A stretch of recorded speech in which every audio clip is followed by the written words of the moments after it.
It's definitely not the worst pick in the world if you want to play against a brush. That's for sure. Like, if you, as long as you're really not trying to ever take it on by yourself and being sure that there's always someone near you, I think it can probably work. And you're right. You're damn right. That brush coming out, the Tetris coming out, and the ballpoint nouveau coming out straight away. So just as predicted. Just as predicted. Team random 500 IQ, definitely haven't played these plays a million times. But either way, Barracuda with a very fast pop and a very fast armor as we see Revenge taking from the middle of the map. Not quite popping it though. I really like this play with armor. I think if you just pop it immediately, the team can kite it, the team can wait for it, and they can outplay you. But just waiting, dodging the Stingray, not even using it immediately, but maybe they should have used it to save Storm there. Storm does go down, but regardless, they get 2 picks in the end. So the armor well used by Revenge, and it will allow the team to start getting some sort of push, but it pick, push.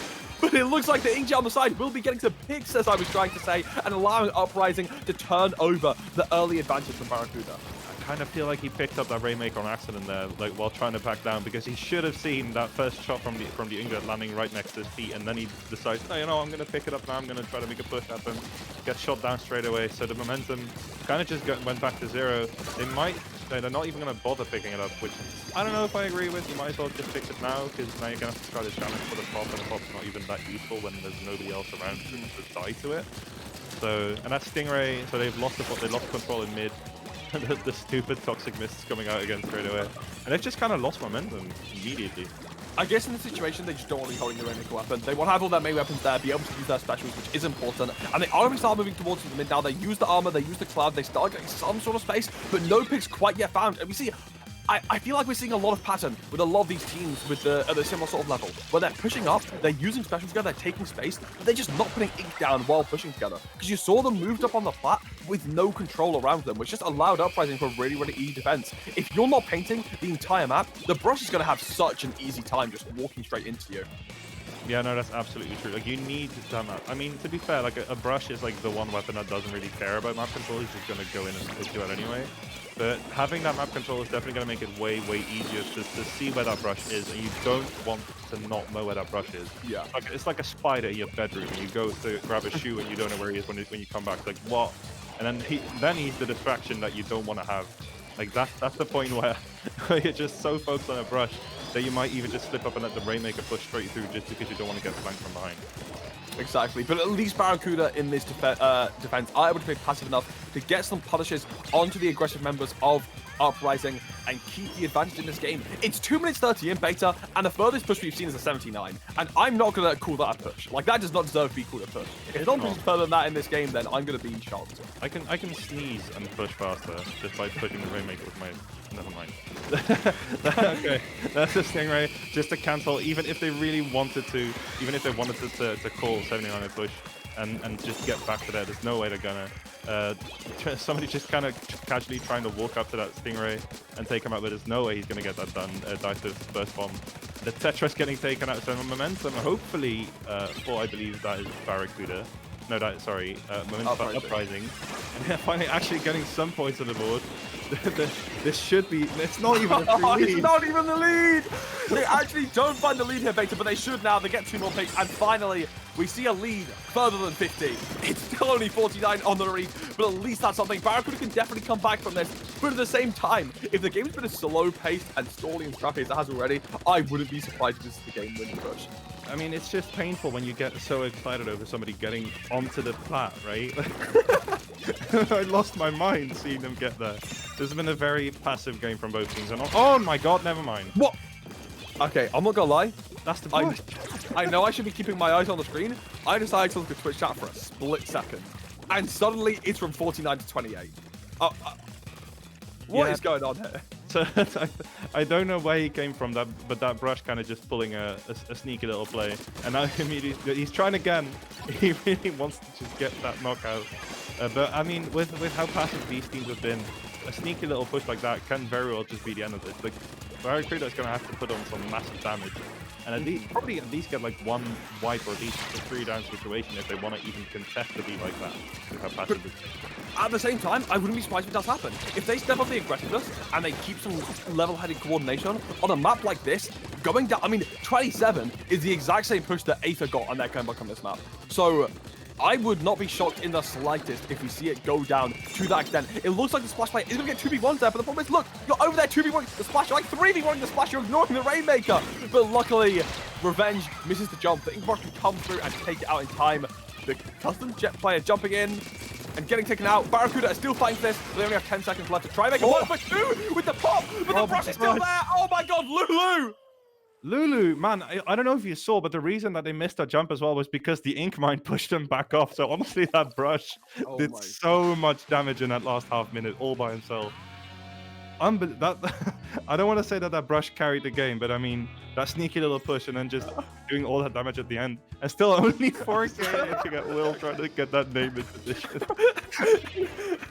Will can't get the name in position. But either way, I'll try and ignore Will and look at the game on hand as Uprising take the early lead. And Barracuda is going to be trying to move forwards onto this spot and find some picks, but no picks come forwards in the first 20 seconds. Both teams are just kind of playing around the zone, but we do see Ninja Ace Trainer pushing up and trying to find something. Does cause enough of a distraction to allow the Splashmatic player on Uprising to get taken down. It's now a 4 vs 3 situation as Barracuda take the zone back, but Ninja Ace Trainer falling off the map, taking that trade.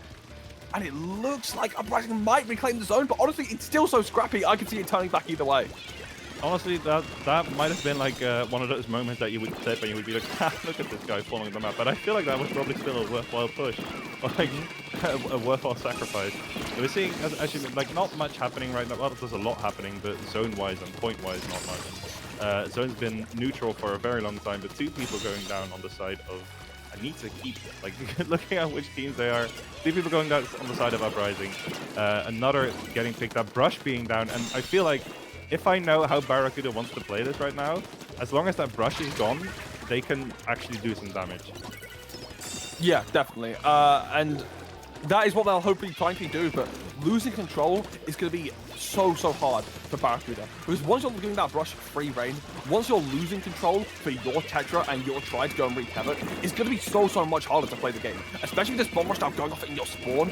Yeah, you have 2 armor to try and force your way back in, but apart from that, it's going to be really hard to try and get back in there. But the Tetra just drops with armor, no one quite getting the punish off, and it does look like it is just going to be a brute force push from Barracuda as they do take out the Ink Brush, but not without a trade coming through onto their junior player. It's now a 3v3. The Hydra does get taken out, which is going to allow Barracuda to start moving up and taking the zone, which they do. Este now forced to back up, and Ninja Ace Trainer goes down, but not without trading once again with the junior. So many trades going backwards and forwards there, and it looks like Uprising might be able to reclaim control if this junior player can't stay alive. And Lulu rushing and forcing the back, which is exactly what you want to see. Even though Lulu was taken down, it allowed the bomb rush to go forwards and tap the zone, giving Uprising a bit of a stall here before Barracuda start moving forwards. Yeah, that was a beautiful play by that Brush right there. Like that just goes to show that special coordination isn't just using all your specials at the same time. It can also just be, oh hey, I'm a Brush.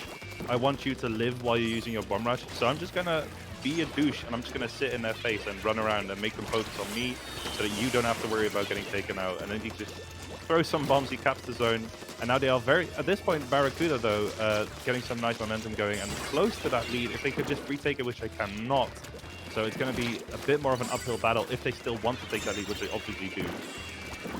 Yeah, they're going to want to take this lead here as they are fighting on this spot zone. The Hydra player trying to look some picks on the side. It's going to be a lot of paint just trying to get pushed onto this zone, but no one really going too aggressively right here apart from Phoenix on this side angle, trying to find the Hydra, but without the Tetra player at his side. Tetra going down, and it's going to be Phoenix moving back to zone to try and take some control. Rush player looking to get the punish, but the Hydra player just at the back, capitalizing off the Triceps' aggression, and that's going to be Uprising staying in control of the zone, and Barracuda. Bit of a tricky situation now for them.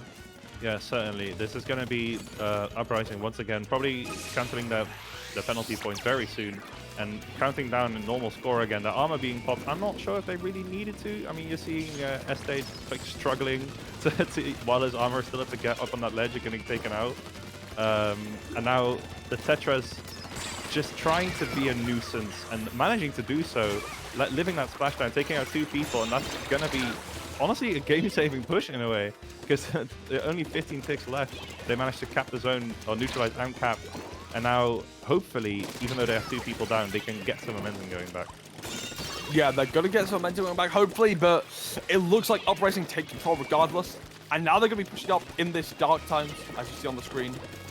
Stay now pushing up with Lulu. Just go all the way into their spawn in the last 40 seconds. If Barracuda can come back from this, that would be an amazing unprecedented comeback simply off the control that Uprising have in the last 40 seconds. You know, even if Barracuda come back from this, it's just going to be so delayed. They're going to have to use so many resources to get back into the zone. It's going to give Uprising such a big advantage in the last few situations, but they can't even do it. They're focusing so much on the front fight. The Hydra's just staying in the back, picking everyone off, and now it's only the Tetra in a 1v2 situation trying to clutch this out, but eventually goes down to the incline of the Hydra, and Uprising go up in the series 2-0 because it's best of 5 if they don't take it.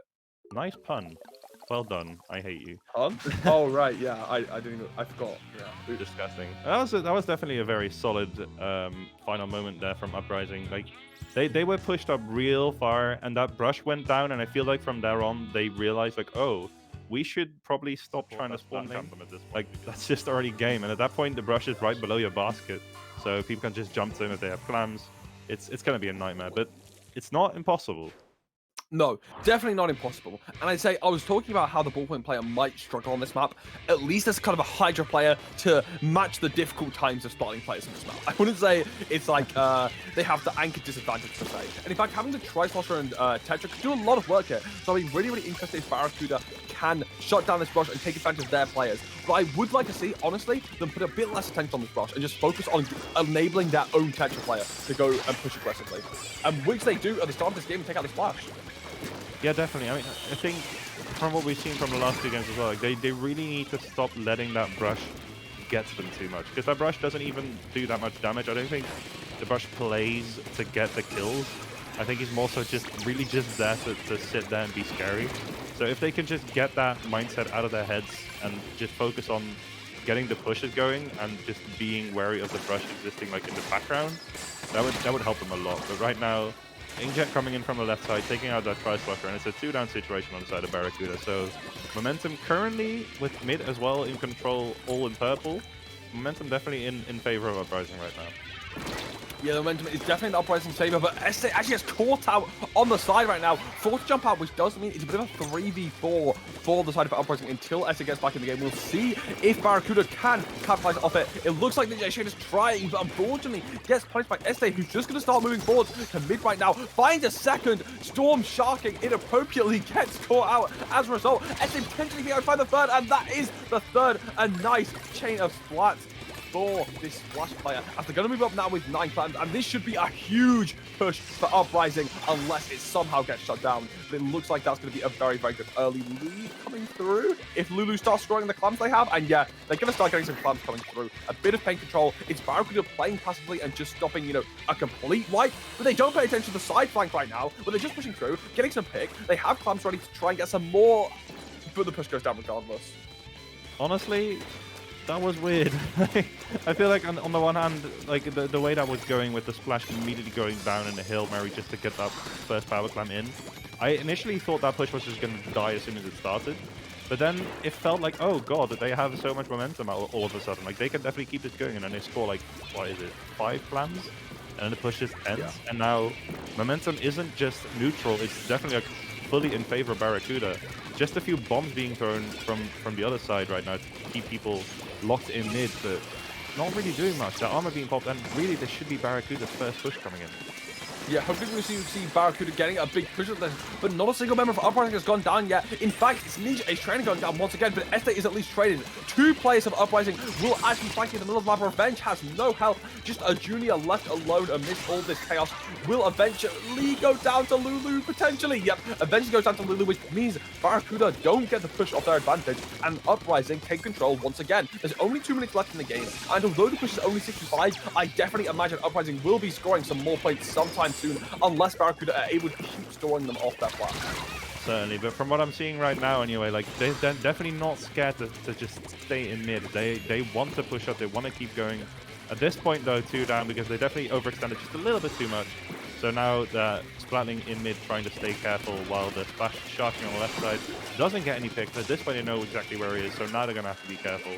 Although, when I said that they have to be careful, what I mean apparently is just pop some armors, just use some inkjets and just go in anyway. Yeah, they'll be going in anyway, and it looks like it's not going to pay off too much. They do get the power climb through, but that's only going to be 3 points. So you're giving away 3 points for another power climb and map control for Barracuda. So it should be Barracuda finally taking some control, and I want to see them capitalize off it because I feel like they've been able to take control of mid really, really well, but they're too scared of this brush player, I feel. Because whenever the brush player goes on any sort of flank, they're all looking at it rather than capitalizing it and going forwards and trying to get some scores. So this time I just want to see them walk forwards and get some scores on the board.